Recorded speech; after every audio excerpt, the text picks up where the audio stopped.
This is an attack on all of humanity and the universal values that we share. I heard a very loud bang outside the stadium. 3 minutes later there was another bang, which was just as loud. And then news started filtering in. There had been explosions near a brasserie.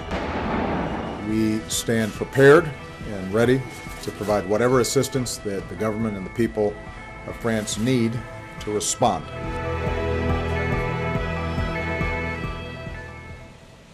Tonight, a shroud of darkness and quiet over the City of Light. This is a live look at Paris, where at least 120 people are dead following 6 different attacks. That death toll will likely rise in the coming hours. With a motive still unknown and no one taking responsibility, France is under a state of emergency tonight. Its borders closed, the city of Paris on lockdown. French police say they believe all the attackers are dead, but the search for accomplices continues. The first 3 attacks happened just before 5 o'clock our time, near a soccer stadium, outside of a restaurant, and at a theater where at least 100 people were killed as a band from California played before a sold-out crowd. 3 more attacks followed in the hours since. Jay Olstead joins us with the latest on the investigation. Jay? Yeah, Randy and Julie, this investigation clearly is just getting started. That said, KARE 11 spoke with Minnesotans in the epicenter of the activity this evening, who describe a city that normally would be bustling with activity tonight as essentially on lockdown. They are described as a series of unprecedented attacks. One of the first happened near this soccer game between France and Germany. You can hear a loud explosion while the play was still going on. French President Francois Hollande was in attendance, with security ushering him out of the stadium. Another attack happened at this restaurant, where several bodies could be seen covered on the sidewalk. But the greatest carnage happened at a concert hall where American band Eagles of Death Metal were playing to a sold-out show when loud explosions could be heard. More than 100 people inside are reportedly dead after witnesses described terrorists calmly executing hostages one by one, reloading and shooting some more. A SWAT team stormed the hall, rescuing dozens of hostages and killing the terrorists. It's just like a complete ghost town out there. Kyle Moe is from New Brighton, but he and his wife have been living in Paris for the last 2 months. They told KARE 11 tonight since the attacks, they followed advice they heard on French television, sitting in the dark with the lights off and their blinds pulled. Our street right now at 2 a.m. would be very loud. There'd be people all in our street, music loud. The restaurants would all be open and everything is just dark, closed up. And the only thing that we hear are sirens. You might hear them now. Yes, sirens heard off in the distance there, eerily quiet as the city is under a curfew. It's the first time that's happened since World War II. And tonight, the city of New York is showing its support, lighting the spire on top of One World Trade Center in the French colors blue, white, and red. Guys? All right, thank you, Jay. Well, there is no credible threat here in the United States, but some cities are taking extra precautions. New York authorities say they're on high alert. Police in the U.S. Capitol have sent extra officers to the French embassy and other French sites in our nation's capital.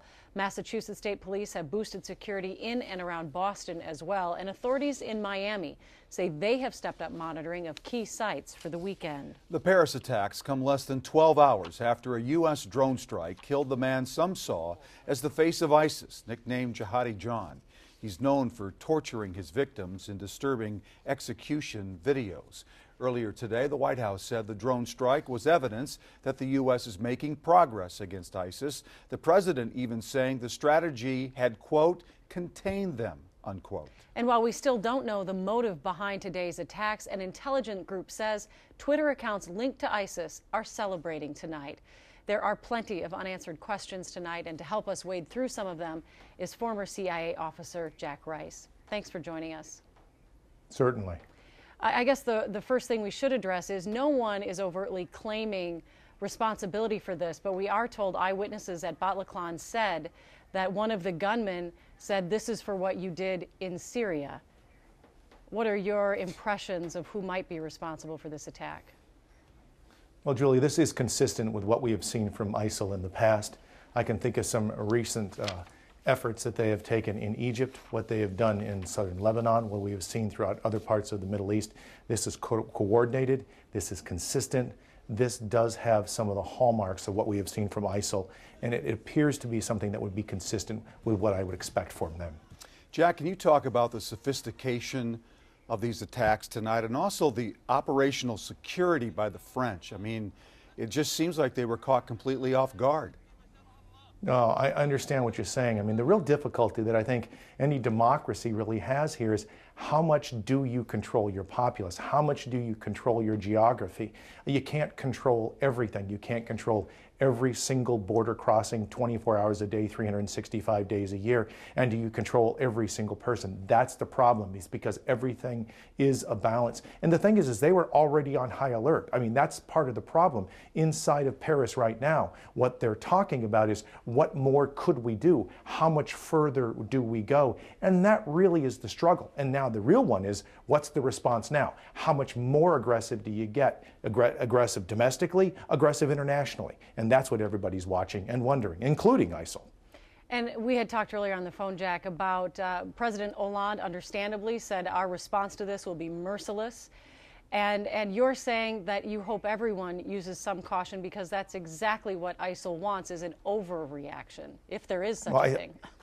I think you're right, and I think that really is true. We need to look back at what happened with al-Qaeda after 9/11.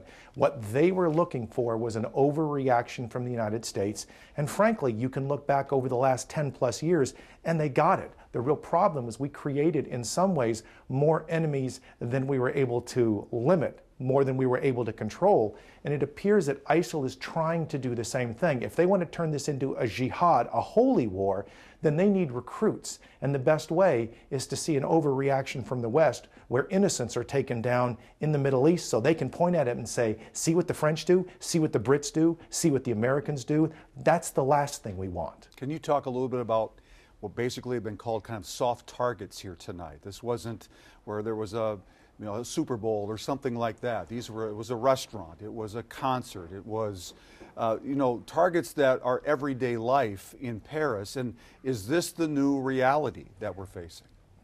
Oh, I think it is.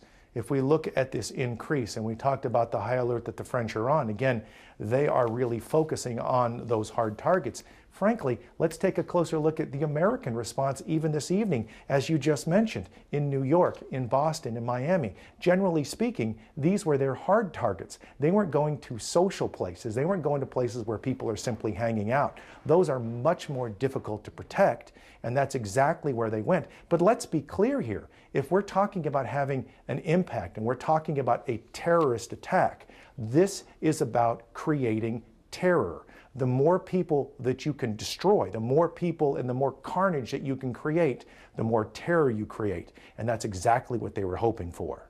All right. Thank you so much for joining us tonight and for your insight, Jack. We appreciate it. Thank you so much. Well, Secretary of State John Kerry says the U.S. Embassy in Paris is reaching out to every American in that city. He called the attacks heinous and evil. The Council on American Islamic Relations condemned the attackers, saying, quote, "Our thoughts and prayers are with the loved ones of those killed and injured and with all of France." They called the attack savage and without justification. We're getting more reaction tonight from people who were in Paris when the shootings and explosions began. Journalist Ida Alami lives 2 blocks from one of the attacks and was being kept away from her home when she spoke to us by phone.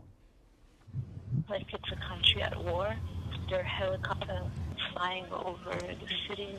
They're asking people to stay home. So everyone is more like sad and united, and this is what the feeling is right now tonight in Paris. Well, tonight the University of Minnesota confirms they have 3 students studying in Paris. A university spokeswoman says they have contacted 2 of them. They are both safe, but they have not heard from the 3rd student. There are other U of M students at a different city in France, and the U says they are all safe. Well, tonight, a live look at the air traffic above Paris. You can see some flights are still landing at airports even after the borders were closed. We do know a Delta flight left Minneapolis just before 6 tonight en route to Charles de Gaulle Airport. It is expected to land there in the morning. Well, today's horrific events, as you can imagine, played out on social media channels for the world to watch. People in Paris used Periscope to bring the scene to viewers in real time. Witnesses and hostages posted firsthand accounts to Twitter and Facebook as people search for answers behind the senseless violence. Lindsay Siebert shows us the social media response. Perhaps no image silenced social media more than the sight of the Eiffel Tower darkened in the City of Light, or a Parisian peace symbol now shared across the world. The Telegraph newspaper grimly posted tomorrow's headline with video of a determined city, even in despair.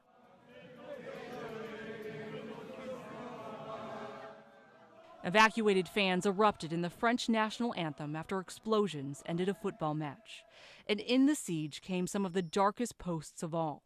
Hostages held in the Bataclan concert hall took to social media to reach police, describing a gunman slaughtering the crowd one by one. Supporters of ISIS tweeted Paris is burning to celebrate the attacks, but the hashtag #PrayForParis had much more power. A helpless world created dozens of hashtags as the death toll began. Je suis Paris, Porte Verte, used by Parisians to offer a safe space or shelter. A Facebook safety check feature to track people after natural disasters was also launched to help people connect with friends and family after the attacks.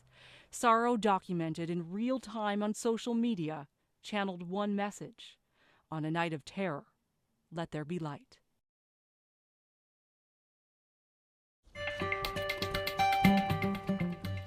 A new voice tonight in the search for Jacob Wetterling. We hear for the first time from a former police officer whose canine tracked the last sign of Jacob Wetterling. The dog's reaction was a key part of the early hours of the investigation of the abduction of an 11-year-old boy. KARE 11's Caroline Lowe has more. You know, I think it's one of those things that I'll never forget about, not only until he's found, but, you know, forever. Former Minneapolis police officer Don Bannum has saved this newspaper photo for 26 years. It supports information or evidence that we had that's where he was taken. It captures Bannum's bloodhound strongly reacting about 100 yards up a gravel road to Jacob's scent. The road is just across the street from the site where a masked gunman confronted Jacob, his brother, and a friend. Bannum and his canine partner used some of Jacob's personal belongings to help establish his scent. And as you can see, the dog's nose is down, tail's up. I mean, it's really pulling me, as you can see by my gait. Bannum believes his bloodhound found the last trace of Jacob in 26 years. And then all of a sudden the track ended. What was going through your head? Well, with the confidence that I had in the dog, I believe that dog was indicating correctly. So that told me that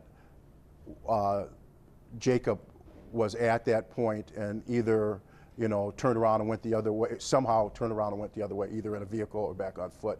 He was riding in his car 2 weeks ago when he heard a news alert that there was finally a break in the case. My heart kind of pounded a little bit, and I thought, you know, there must have been some big development if they were calling this press conference, and perhaps he was found. And I pulled over to the side of the road and started streaming that live news feed. This case will always be very close to me. Don Bannum says he met with Patty Wetterling on child safety projects several years ago when he ran the MPD's juvenile unit. After their meeting, Bannum told her about his canine's role in Jacob's investigation and how much he has personally felt and thought about her family for so many years. You know, Don Bannum's one tough Minneapolis cop, but you could see the emotion. There are tears coming and fighting in his eyes. And there's so many of these former cops or current cops who are still affected by... They can't forget. And he said he has 4 children. He raised his children differently after this happened. And I love, too, that he said he knew that dog. So he didn't question the dog. And bloodhounds are better than some of the other ones they brought in, and that was the one. And to know that established exactly where they believed Jacob was for the last time. All right, interesting. Thank you, Caroline. Well, a 64-year-old Minnetonka woman lost her arm after being hit by a train this afternoon. Minnetonka's chief of police says the woman was walking along the tracks near Greenbrier Road at the time. Investigators say the train blew its horn several times, but she did not get off the tracks. The woman is at HCMC. Well, some good news for what was a heavily contaminated area in the Northeast Metro. A spokesperson for Rice Creek Commons says cleanup at the former site of the Twin Cities Army ammunition plant is done. Rice Creek is redeveloping the 400-acre Arden Hills site into commercial and residential space. The state will verify the cleanup next year. Private development will start after that. All right, let's head outside. It's supposed to be a great weekend. Are we still on track?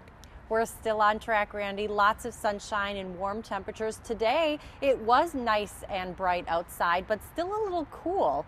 Actually, kind of seasonably cool. We're just not quite used to a real November day just yet. Today was 45 degrees, average is 43, but look at this beautiful weekend ahead. 56 tomorrow.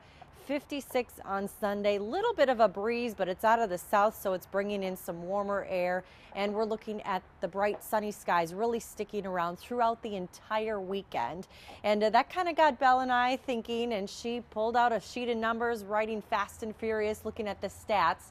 So since Labor Day, including this coming weekend here, that's 11 weekends. The average high for those 11 weekends, 22 days, is 66 degrees. 6 degrees above normal, and only 3 of those weekend days had rain on them. Some of that was over Labor Day weekend. It came early in the day and then again into much of the overnight, so it wasn't badly timed rain. And of the 22 weekend days, 21 of them have had at least partly cloudy skies or brighter. So just some fabulous trends here that have been setting up, and this weekend coming is no exception. We've been very, very lucky in the timing of our precipitation and the timing of our sunshine. Forecast highs tomorrow, some 60s out here in west central Minnesota. Montevideo, Morris will be in that group. 56 is what we're forecasting here in the Twin Cities, and even up to the North Shore.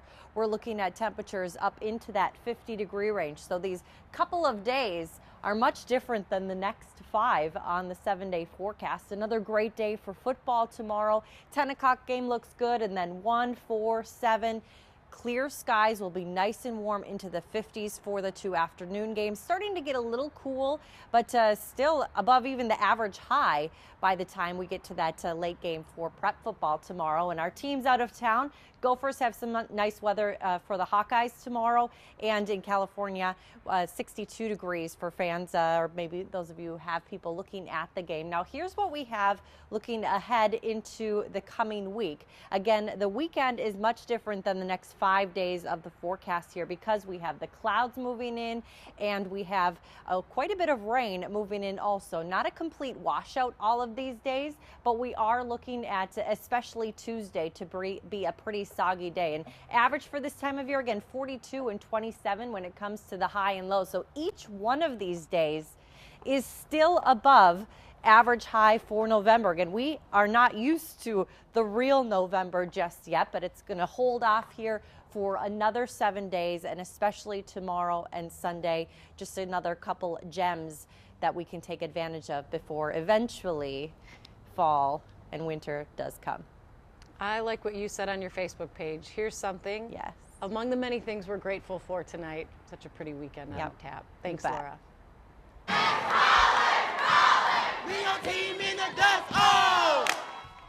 It is a big weekend for prep football, and today North High School in Minneapolis put some pep in their step with an all-school rally. They will play for a state football title tomorrow. It is the first trip to a state football championship game for a Minneapolis public school since Washburn won the big school title in 1977. And tonight, there's no place like Osseo, where teamwork and family took on new meaning. It was supposed to be opening night of the Wizard of Oz musical at Osseo Senior High, but the cast realized the curtain was supposed to open the same time the Osseo football team was kicking off in the state championship game for the first time in 30 years. That's when the school made a decision, true to the Wizard of Oz, one of courage and heart. And so we're postponing our opening night to support them. Yeah, and go watch them play their game. And in return, they might come and watch us. Yeah, they're going to come see our show. See our show. Well, let's hope so. Tonight, Osseo faced Eastridge, and they won the state 6A title, 14-13. The musical, by the way, will open tomorrow instead. Next in sports, a busy night, starting with the T-Wolves on the road at Indiana. And it is Prep Football Friday. Dave Schwartz has high school football championship highlights next in sports.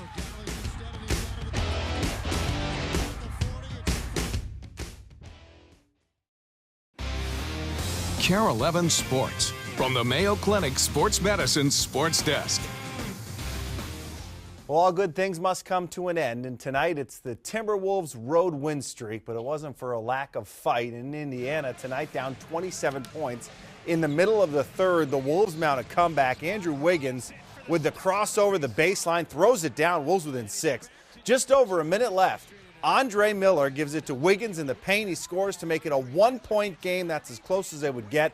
Wiggins finishes with 26. Pacers win in the end, 107-103. The Gopher men's basketball team opening up the season, the regular season, hosting UMKC. Nate Mason there with the and one, shakes off an ugly start for the Gophers. Later on, though, Eastview product Joey King dialing in from long distance. Minnesota goes on to win their opener 76-58. The Gopher women opening the season tonight as well, hosting Wofford. Nice to see Rachel Banham back, and nice to see her doing that.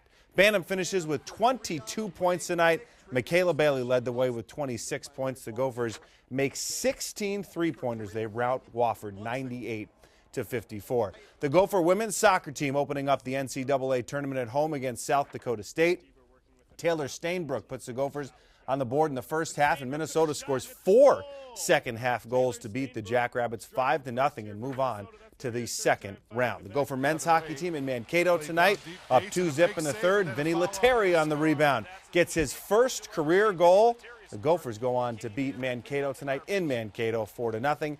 And a nice hockey matchup on the women's side as well. The Gopher women hosting Bemidji State at Ritter Arena. Kara Piazza gives the Gophers the lead in the first. They score 3 more times in the second, and Amanda Levier records her 25th career shutout. Gophers win 4-0. The nightcap at the state football tournament proved that you can save the best for last as Osseo and Eastridge go down to the wire tonight for the 6A title. We'll pick things up in the second quarter. Eastridge down 7-3. Odamus Peimanu with the play action connects to Sam Schiller. Eastridge now up 10-7, but with under 30 seconds left, down 6. Osseo puts together a long drive. Prince Krua gets the game-winning touchdown after the extra point, and Osseo wins the 6A championship 14-13 in a great game. In the 4A title game, South St. Paul facing Becker. Great game for senior tailback Gabe Dertinger. He finds the end zone for a 41-yard touchdown. He had 151 yards and 2 touchdowns on the ground. Becker beats South St. Paul 35-14 to win the state title. They've now won 25 games in a row. Also today, Caledonia wins the 2A title with a 40-0 win over Pipestone, and Grand Meadow wins their 3rd straight 9-man title by beating Underwood. Tomorrow, St. Michael Albertville heads back to the state title game for the first time since 1999. That team, which lost to De La Salle, had a name most will remember.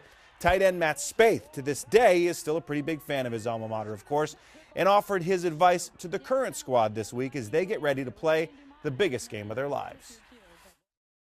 I would just say, enjoy it, and I wouldn't say don't get caught up too much and that this is the championship game. Just, keep doing what you've been doing because obviously, you got there just playing football, so continue to play football. And the state football tournament and volleyball tournament both continue tomorrow. That's going to do it for sports. KARE 11 News continues after this. In the wake of tonight's tragedy in Paris that left at least 120 people dead, the world is coming together to show their support. From touching images to heartwarming messages, we leave you tonight with the prayers for Paris.